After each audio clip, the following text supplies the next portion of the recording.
In this tutorial I'm going to explain some of the features and controls that are available in the program section under page 1, Edit-Basic. If we click on the program button and then click on Menu and go to P1 Edit-Basic, you'll be taken to this page.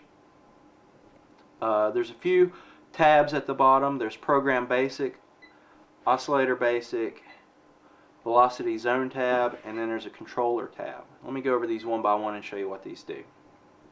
In the top left hand corner you'll see the oscillator mode, and this can be set to single or double, meaning it will use one or two oscillators.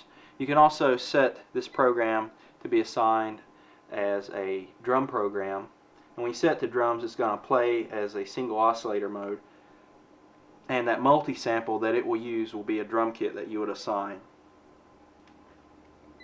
Next, let's go to the voice assign mode section in the right hand corner here. You'll see that you can choose poly or mono, and poly is going to allow this program to be played polyphonically, meaning more than one note can be played at a time, and mono is the opposite of that. It's going to play one note at a time, and this is a feature that's common in a lot of synthesizers. With the voice assign set to poly, if you leave single trigger unchecked, what will happen here is it'll allow the preceding notes after the first note to be played to cut off the last note that was played. In other words, if you play a note and then play the next note that you play will cut off the first note even if it's still held down. Then if you set it to mono, there's a legato checkbox here, and what's that's going to be used for is you can almost think of it as a forced mono setting. If you press one note and then do not let off the key before you press the next note, it won't let that second note be played. Also, there's a priority drop down list here. You could choose from low, high, or last, and you can set up that to be the lowest note. That's what the low refers to. If there's two notes played, it'll play the lowest note. Again, if it's set to high, it'll play the highest note, and if you set to last, it'll play the last note that was pressed. You can also check this hold checkbox here, and what that does is with it checked, it's going to allow this note to continue to be played even after you let go of the key. Most of the time you're not going to use that. Also, from the drop down list here, you have a write program, you have a copy oscillator command, and you have a swap oscillator. And what the swap oscillator will do, it'll switch oscillator 1 with oscillator 2 if those are available, and copy oscillator can copy an oscillator from another program. Then you have your scale setting here at the bottom. Normally you'd leave that to equal temperament, but all the other scales are available there for you. And you can change the key. Next, let's go to the Oscillator Basic tab.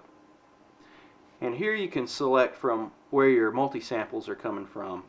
You can see these are set to ROM. You can also select RAM, and that'll take your multi-sample from a sample that was either loaded or recorded into the sampler of the Triton.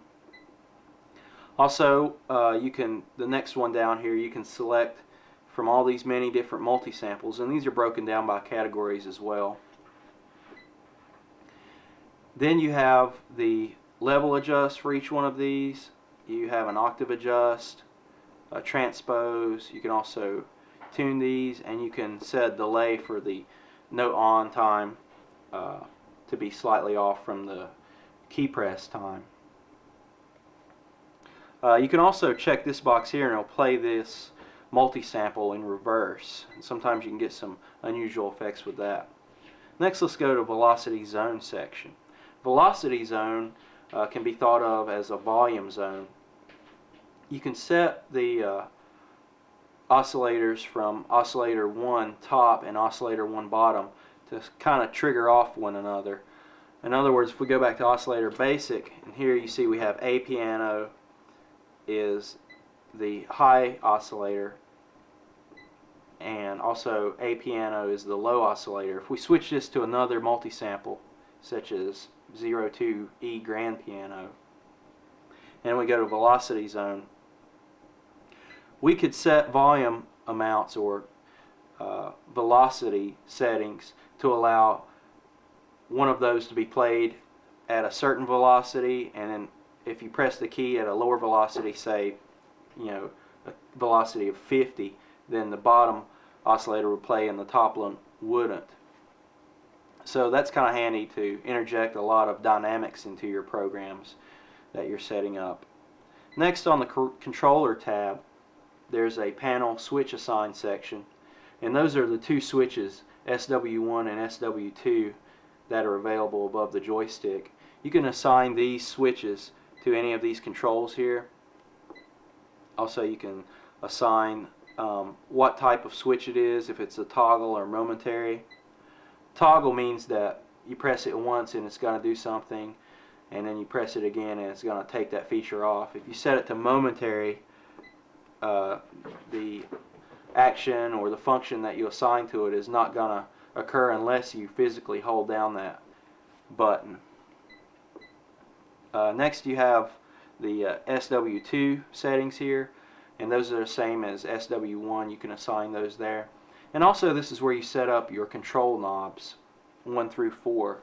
You can assign any of these controls. You can see they have an attack set up for the first knob, and then they have some modulation set up on the second, third, and fourth.